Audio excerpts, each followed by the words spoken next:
Marine Le Pen, bonjour. Bonjour. Merci d'être avec nous. Merci d'être là avec nous en studio, comme Anne Hidalgo hier, ce qui rend les interviews plus précises, plus percutantes, plus rebondissantes et plus naturelles. Bien, ce débat de déconfinement, ce début de déconfinement est-il un succès pour vous depuis 3 jours maintenant? Moi, je pense qu'il est absolument impossible de dire si c'est un succès. Il y a eu un certain nombre de décisions qui m'apparaissaient déraisonnables, je l'ai dit en son temps, dont la réouverture des écoles, et un certain nombre de couacs, notamment dans les Mais est-ce que vous avez transports changé d'avis sur les écoles? Non. Non? Ce matin, j'avais les pédiatres sur RMC qui nous disaient qu'il fallait absolument que les enfants retrouvent l'école. Non mais d'accord, que les pédiatres expliquent que pour peut-être le bien-être des enfants, il est utile qu'ils revoient leurs camarades est une chose. Mais là, en l'occurrence, le politique, il est chargé de protéger la population et l'intérêt général.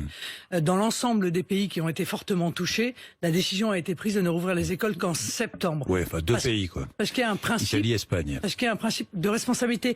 Oui, c'est pas tout à fait vrai, Monsieur Bourdin, parce que le Japon a rouvert les écoles, il les a refermées. Bon, donc voilà, je pense qu'il y a un principe de responsabilité qui nous oblige, nous autres politiques, et que la réouverture des écoles m'apparaît encore une fois être déraisonnable. C'est en tout cas ce que pense aussi la moitié des parents qui refusent d'y remettre leurs enfants. Les enfants, eux, sont contents de retourner à l'école. Sûr, ben oui, c'est normal. Bon, allez, les transports en commun, ça se passe correctement ou pas? Il y a eu quelques problèmes dès lundi matin, dès les premières rames de métro, de RER. Ensuite, ça s'est arrangé? Alors la question est la suivante. Pourquoi réduire l'offre de transport au moment où nous savons qu'il faut qu'à l'intérieur des transports, il y ait des règles de distanciation qui soient respectées? Or, pour l'instant, moi je pense qu'on aurait dû... Elle a été augmentée, l'offre de transport. Non mais il faudrait qu'elle soit totale, pardon, mais je pense qu'elle devrait être totale pour permettre... Plus de monde dans les transports. Mais c'est pas ça, c'est qu'il faut qu'il y ait moins de monde dans les transports qui fonctionnent précisément parce qu'il y en a plus d'offres de transport. Or, ça n'est pas le choix qui a été fait. Là encore, j'ai du mal à comprendre. Mais quel est l'objectif? Quel est l'objectif? De pousser les Français à prendre les transports en commun, ou de pousser les Français à télétravailler, ou de pousser les Français à prendre les transports en commun à certaines heures et pas à d'autres? Monsieur Bourdin, tous ceux qui peuvent télétravailler, télétravailleront. Tous ceux qui sont obligés de prendre les transports, on est censé leur assurer un minimum de sécurité. Et pour cela, il faut respecter les distances. Et pour cela, il faut qu'il y ait une offre de transport qui soit totale et non pas diminuée. C'est ça, en réalité, le bon sens. Une fois de plus, on parle de bon sens. Alors, masque obligatoire dans les transports en commun. Vous demandez masque obligatoire dans l'espace public. Oui. C'est-à-dire dans la rue, quoi. Partout. Oui, absolument partout. Oui, je pense que partout où l'on côtoie du public, où l'on croise du public, eh bien, il faut porter un masque pendant quelques semaines, tant qu'on considère que c'est nécessaire. Et je pense en l'occurrence que c'est nécessaire. Et je pense même, je vais vous dire, que toutes ces mesures-là auraient dû être mises en œuvre dès le début de la crise sanitaire, que toutes ces mesures auraient dû être mises en œuvre pendant le confinement. On aurait dû profiter des 2 mois de confinement pour tester l'ensemble des gens qui travaillaient, pour tester les Français, quoi. Mais tester tous ceux qui travaillaient pour voir si le virus continuait à circuler chez les gens qui travaillaient, ce qui est un fait en réalité. Le virus continuait à circuler pour pouvoir les isoler. Et il continue à circuler. Pour pouvoir les isoler et les traiter. Donc depuis le début de cette crise sanitaire, je vous l'ai dit, en désaccord total avec les choix qui ont été faits par le gouvernement. J'ai dit ce qu'il me semblait devoir être fait. J'ai assumé mes responsabilités. Je vais y revenir. D'autres ne l'ont pas fait. Et je continuerai à le faire parce qu'encore une fois, je pense que c'est de ma responsabilité. Gratuits les masques, remboursés par la sécurité sociale? Oui, bien sûr. Enfin, à partir du moment où nous sommes confrontés à une maladie qui tue, et que nous n'avons pas, semble-t-il, de médicaments, en tout cas le gouvernement n'a pas souhaité mettre en place des traitements à destination de ceux qui sont malades, eh bien je pense que la moindre des choses, c'est de considérer que le masque est un médicament. Et d'ailleurs, Monsieur Bourdin... Comme le préservatif. Mais Monsieur Bourdin, c'est ce que nous avons défendu à l'Assemblée nationale. Nous avions demandé que la TVA ne baisse pas seulement à 5,5, ce qui a déjà été un débat qui a duré quand même assez longtemps, mais à 2,1, c'est-à-dire la TVA des médicaments. Que nous a répondu le gouvernement? Ah non, parce que l'Union européenne nous l'interdit. Voilà.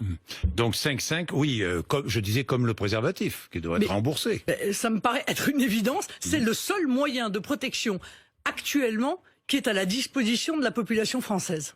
L'ouverture des parcs et jardins à Paris et dans toutes les villes, zones rouges? Oui ou non? Alors, ça dépend des parcs et jardins. Si vous me permettez, là, il faut vraiment faire du pragmatisme. Si Anne Hidalgo demande si cette le ouverture à Paris. Mais si le parc est un grand Oui. parc et qu'on met en place un circuit de circulation pour que les gens ne se croisent pas, parce que c'est ça le souci dans un parc, c'est les gens qui se croisent, qu'il n'y ait pas de position statique dans le parc, un peu comme sur les plages en quelque sorte. On ne s'arrête pas, on ne pique-nique pas dans le parc. Des on s'y plages promène, dynamiques, quoi. on s'y Des parcs dynamiques. Voilà, exactement. Ouais. Et si évidemment le port du masque est Mais obligatoire, comment je voulez-vous pense qu'on peut le faire. imposer, comment voulez-vous contrôler toutes celles et ceux qui seront dans les parcs et qui ne Et devront comment- pas s'arrêter, ne devront pas Oui, mais monsieur Bourdin- pique-niquer, mais ne monsieur devront pas, Bourdin, je ne sais pas, Je moi. peux vous donner 2 millions de lois Oui, bah dont oui. vous me direz comment est-ce qu'on Ouais, peut bah oui, comment bah- est-ce que vous faites alors- respecter le port de la ceinture de sécurité, le refus Donc de des téléphoner amendes. Donc au, des amendes. au volant. Donc des Bon, amendes. D'abord moi je compte Donc des amendes. Non mais pardon. D'abord moi je compte sur le civisme des Français. Et contrairement à ce qui a été dit, je suis désolé, mais ils ont été mis un peu quelque part en prison pendant 2 mois et dans l'immense majorité des cas, ils ont parfaitement respecté C'est ce que tout le monde dit. confinement. C'est ce que Alors tout il le faut monde dit. arrêter de les culpabiliser, arrêter de les traiter comme des enfants. Mais- Et s'il y a des gens qui contreviennent aux règles qui sont les règles de protection Amende. sanitaire de tous, eh bien ils auront une amende. De Même la même chose pour les manière masques. qu'on se gare pas au milieu de la rue, qu'on coupe pas la ligne jaune et Même chose beaucoup pour d'autres. ceux qui ne porteront pas leur masque. Mais c'est la même chose. C'est la Amende. même chose. Mais déjà, je crois que 7 Français sur 10 portent le masque. Et beaucoup n'en ont pas, Monsieur Bourdin. Elle est là la réalité. C'est que malgré les grandes promesses du gouvernement, il n'y a pas assez de masques à disposition. Heureusement qu'il y a les entreprises qui en ont acheté. Heureusement qu'il y a les mairies qui n'ont pas attendu le gouvernement et qui en ont acheté. Les régions qui en ont acheté. Parce que sinon, combien de masques seraient à la disposition des Français au moment où nous nous parlons ? Alors, justement, bah tiens, ça me conduit à ma prochaine question. Est-ce que le gouvernement a menti sur tout? Est-ce que le gouvernement a failli sur tout? À peu près, oui. Oui. Oui, Il à a peu- failli sur tout, il a À menti peu- sur tout. À peu près, surtout, oui. Oui, sur Oui, tout. oui. Sur Vous les voyez, à aucun moment, peut-être, une prise si- de décision qui peut-être vous qu'il a va- paru Il favorable. va falloir réfléchir. Ou Si, utile, mais- ou nécessaire. Mais souvent, les bonnes décisions ont été très tardives, Monsieur Bourdin. C'est-à-dire que c'est sous la pression, en quelque sorte, souvent de l'opposition, parfois d'ailleurs de la presse, que le gouvernement a fini par prendre des décisions qui apparaissaient être des décisions intelligentes et efficaces. Le problème, c'est que dans une crise On change sanitaire... d'avis quand on Non, est responsable non, politique, enfin, non? on change- Ça arrive. Oui, enfin, c'est Ça dans vous ces cas-là, arrive, il faut ça être- arrive à tous les responsables Oui, politiques, mais dans oui. ces- enfin, le mieux, c'est Moi, je d'aller- me souviens de Oui, 2010, quand vous disiez qu'on avait trop de masques. Non, C'était en 2010, non, c'est pas ça? Non. La France a acheté sans raison trop de masques. Non, mais il y avait 1 milliard de... H1N1. Non, mais attendez. Il y avait 1 milliard de masques et le problème n'était pas tant les masques d'ailleurs, Monsieur Bourdin. Le problème, c'était à l'époque C'était le un virus, vaccin. hein. C'était un virus. Non, mais aussi. c'était le vaccin le problème. Bon, Bah oui. on avait. C'était un virus. Non, pardon. On va revenir là-dessus. Si vous voulez. On a, au lieu d'acheter on avait acheté en urgence des vaccins à Sanofi, me semble-t-il, dans des conditions qui relevaient du grand n'importe quoi.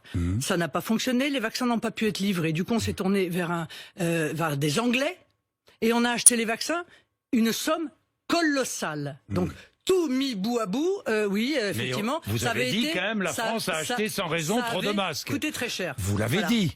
On s'est retrouvé, là pour le coup. Vous l'avez dit ou pas? Mais encore une fois, nous n'étions Vous pas voyez dans la que les situation politiques d'alerte. changent d'avis, Non, mais tous non. les responsables oui, mais politiques, Monsieur Bourdin, Marine Le Pen. excusez-moi, Monsieur Bourdin. Oui, Marine Le Pen, oui. En décembre, le président de la République Oui. est informé de la gravité Oui. de l'épidémie. Oui. En décembre, d'accord. Moi, fin janvier, je suis déjà tard. Hein. Déjà, je suis vous tard. prenez Mais je n'ai pas d'informations, moi, qu'a le gouvernement. Vous fin prenez janvier, le port du masque, déjà. non, fin janvier, je demande la fermeture des frontières. J'évoque la pénurie de masques. J'évoque la pénurie de médicaments, etc. Et je suis pourtant dans l'opposition et je n'ai pas accès à toutes ces informations. Donc oui, sur les masques, le gouvernement a failli. Sur les tests, le gouvernement a failli. Sur les respirateurs, le gouvernement a failli. Oui, je suis désolé, je suis Mais vous obligée de le préférez dire. aussi que le premier tour des municipales soit maintenu. Et qui a dit ça? Vous? Non, je n'ai pas dit ça. Ah bon? Non, non, je Vous n'ai voulez pas... que vous je n'avez n'ai pas jamais ça. dit. Vous avez jamais J'ai été dit- favorable au maintien du premier tour des municipales. Non, mais- Jamais. Mais Monsieur Bourdin, Oui, mais j'ai vous fait mieux pose que la ça. question. J'ai fait mieux que ça. Vous avez je dit, suis il ne dans faut pas organiser le premier Monsieur, tour je des suis municipales. non, Monsieur Bourdin, je suis dans l'opposition. Oui. C'est le gouvernement qui annule ou qui maintient. Oui, Moi, je d'accord. suis pas là pour dire aux électeurs, écoutez, mes électeurs, surtout, n'allez pas voter aux élections vous vous municipales. êtes exprimé, Vous savez ce que Marine j'ai Le fait? Pen. Oui, je me Oui. suis exprimé. Je vais vous dire ce que j'ai dit. Non, mais puisque c'est mon procès, Mais c'est moi pas qui ne suis votre pas procès. responsable de la situation C'est pas de la votre crise procès. sanitaire, alors je vais me défendre. Les contradictions, Monsieur on Bourdin. les retrouve chez Non, tous les Monsieur responsables Bourdin. politiques. Non. Non. Bon. Non. Je sais bien que l'idée, c'est de diluer les responsabilités en disant tout le monde était coupable. Non. Il y a des médecins qui ont annoncé ce qui se passait. Il y a des médecins qui ont raconté n'importe quoi comme Monsieur Simès. Vous voyez, là, il y a des différences. Voilà, je suis désolé. Eh ben, en politique, c'est pareil. Qu'est-ce que j'ai dit avant le premier tour des municipales? J'ai dit ce premier tour ne peut se tenir que s'il y a des masques à la disposition pour tous les électeurs, pour les assesseurs et les présidents de bureaux, ça n'a pas été le cas. Et deuxièmement, qu'il fallait faire une grande campagne d'information sur les procurations pour que les gens qui craignaient pour leur santé ou les personnes fragiles puissent voter par procuration. Rien de tout cela n'a été fait. De toute façon, Monsieur Bourdin, le gouvernement ne nous a pas demandé notre avis. Nous n'avons pas été consultés. Par conséquent, on n'a pas eu l'occasion de donner notre avis. Je l'ai pourtant donné à Monsieur, au Premier ministre et à Monsieur Ferrand le samedi soir avant l'élection. J'ai dit si vous décidez, y compris dans la nuit, d'annuler le premier tour des élections présidentielles, eh bien, je soutiendrai cette décision. Bien, parlons justement des responsabilités des politiques. Je regardais le sondage IFOP qui paraît aujourd'hui pour Paris Match, et je regardais la forte hausse de popularité du Premier ministre. Je ne parle pas d'Emmanuel Macron, je parle du Premier ministre, plus 14 points en 2 mois. Comment l'expliquez-vous ? Je pense qu'il est apparu avec des qualités inverses de celles du président de la République, c'est-à-dire avec une forme de modestie, de clarté, qui ne sont pas les qualités premières d'Emmanuel Macron.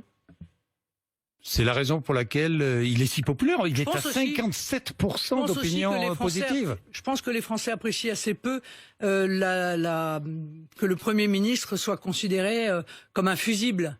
Et que le président de la République, manifestement, cherche à se décharger de ses responsabilités alors qu'il a été le maître d'œuvre des décisions prises pendant cette crise sanitaire. Vous restez au même niveau. Même niveau. Peu importe les sondages. Voilà, je crois que nous sommes dans une crise sanitaire lourde. Tous les jours, oui. Oui, parce que je pense que, honnêtement, ça n'est pas le sujet. Bon. Alors on va passer au sujet. Nous sommes dans une crise sanitaire lourde. Nous sommes dans une crise évidemment économique et sociale dont nous ne voyons que les premiers effets. Et donc je pense que c'est ça effectivement qui est important aujourd'hui. Alors parlons de Sanofi. Oui. Vous avez vu Sanofi qui va traiter les États-Unis en première. Enfin, Sanofi qui recule maintenant. Sur BFM tout à l'heure, BFM TV tout à l'heure. J'avais reçu le PDG France de Sanofi, mais sur BFM TV tout à l'heure, le PDG a dit « Ah non, mais l'Europe aussi sera servie en même temps que les États-Unis. » Vous croyez Non. Mais attendez, le gouvernement américain participe à la recherche sur un vaccin, a versé beaucoup d'argent à Sanofi pour travailler sur cette recherche. N'est-il pas logique que les Américains soient servis en premier? Non, mais Sanofi n'est plus une entreprise française. Il faut que les Français le sachent. Comme beaucoup d'autres entreprises dont on nous dit que ce sont des fleurons nationaux, en réalité, ce ne sont plus des entreprises françaises. Je crois que nous détenons un Bettencourt 9%. L'État doit avoir 1% L'Oréal, oui, 9%, de Sanofi. En réalité, que font les États-Unis? BNP aussi. Les États-Unis font du patriotisme économique. C'est-à-dire que lorsque ils financent une entreprise, ils passent des clauses qui sont des clauses de priorité d'approvisionnement. Ils le font beaucoup d'ailleurs. C'est souvent caché. C'est parfois contraire aux règles de l'OMC. Mais aux États-Unis, c'est souvent faites ce que je dis, pas ce que je fais. Et donc ils font du patriotisme économique. Donc la question, c'est est-ce qu'on pleure sur le patriotisme économique mis en place par les autres, ou est-ce que nous aussi on décide d'en faire un peu? Les frontières. L'Union européenne demande la réouverture des frontières intérieures de l'Union pour faciliter le tourisme. On a vu des accords entre l'Allemagne et l'Autriche déjà, des accords aussi entre la France et l'Allemagne. Les frontières, les contrôles seront prolongés, mais assouplis pour les frontaliers. Est-ce qu'il faut ouvrir les frontières intérieures de l'Europe? Je parle de l'espace Schengen, bien sûr. Il faut d'abord voir quelle est Pour l'évolution. faciliter le tourisme. Non, mais d'abord, permettez-moi de vous dire que les frontières françaises n'ont jamais été fermées. Il faut quand même que là aussi, les Français le sachent. En réalité, nous avons... N'ont jamais été fermées pour les frontaliers, oui. Nos qui frontières... travaillent notamment elles à n'ont l'étranger. jamais été fermées. Elles ont été fermées, en fait... De fait, puisque nos voisins avaient fermé les leurs. Donc on a été protégés par le bon sens de nos voisins qui ont fermé leurs frontières, certains très tôt, ce qui les a quand même préservés d'une aggravation de l'épidémie sur leur territoire. Je pense à la Pologne, je pense au Danemark, qui ont été les premiers à maîtriser, à fermer leurs frontières. Donc nos frontières n'ont jamais été fermées. C'est-à-dire que des avions continuaient à arriver, et notamment des Pays-Bas, pendant le confinement, alors que les Pays-Bas avaient une gestion assez laxiste de l'épidémie. Donc nos frontières n'ont pas été fermées. Par conséquent, on ne peut pas les réouvrir puisqu'elles ne sont pas fermées. Et je le regrette. Je pense qu'elles devraient être contrôlées, qu'il devrait y avoir des contrôles sanitaires qui soient mis en place. Un passeport. À l'arrivée. Vous demandez la mise en place d'un passeport sanitaire pour entrer en France. Je demande de deux choses l'une. Soit on a un test démontrant qu'on n'est pas porteur Si on veut Covid, venir en France, on arrive avec un test. Soit vous êtes mis, comme le font quasiment tous les pays, en quarantaine, le temps de savoir si vous êtes ou non porteur du virus. Or, le gouvernement a décidé que cette quarantaine pouvait éventuellement s'appliquer à des pays étrangers, à des voyageurs de pays étrangers, mais pas aux ressortissants de l'Union européenne. Mais dites-moi, c'est en Europe que l'épidémie est la plus grave. Ouais. On est le foyer épidémique mondial. De quoi on parle? Enfin, on voit bien qu'il y a là une idéologie, une défense d'une idéologie qui est une idéologie contraire à la protection nécessaire des populations. Donc pas de touristes étrangers, et notamment européens, cet été.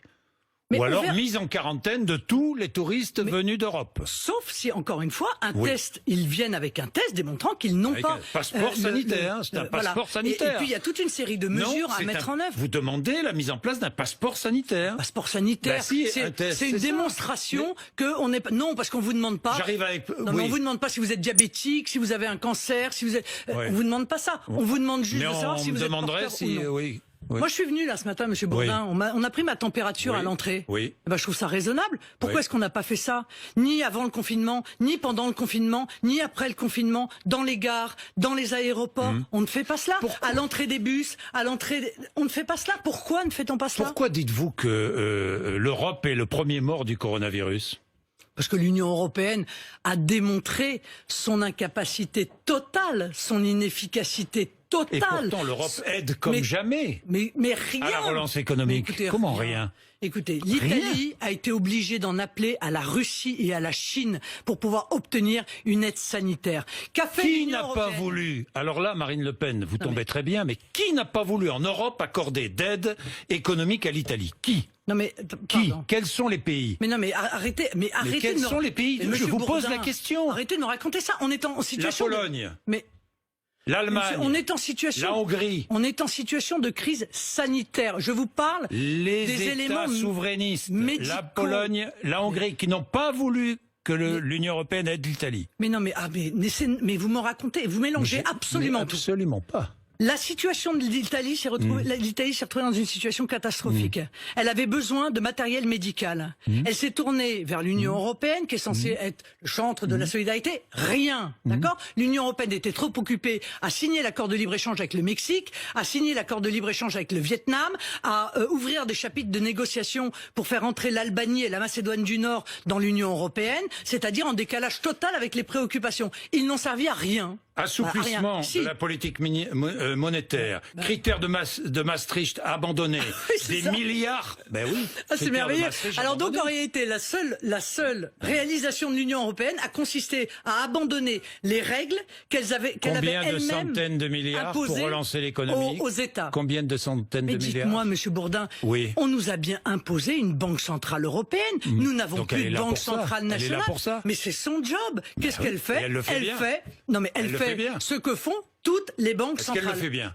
Ah, on verra ça parce que il y a aujourd'hui un débat avec l'Allemagne. Justement, on est au cœur nucléaire d'un questionnement sur l'euro. Est-ce que la Banque centrale européenne a le droit de faire ce que font les autres banques centrales? Vous souhaitez qu'elle ait le droit? Moi, je pense... Plus d'Europe, donc.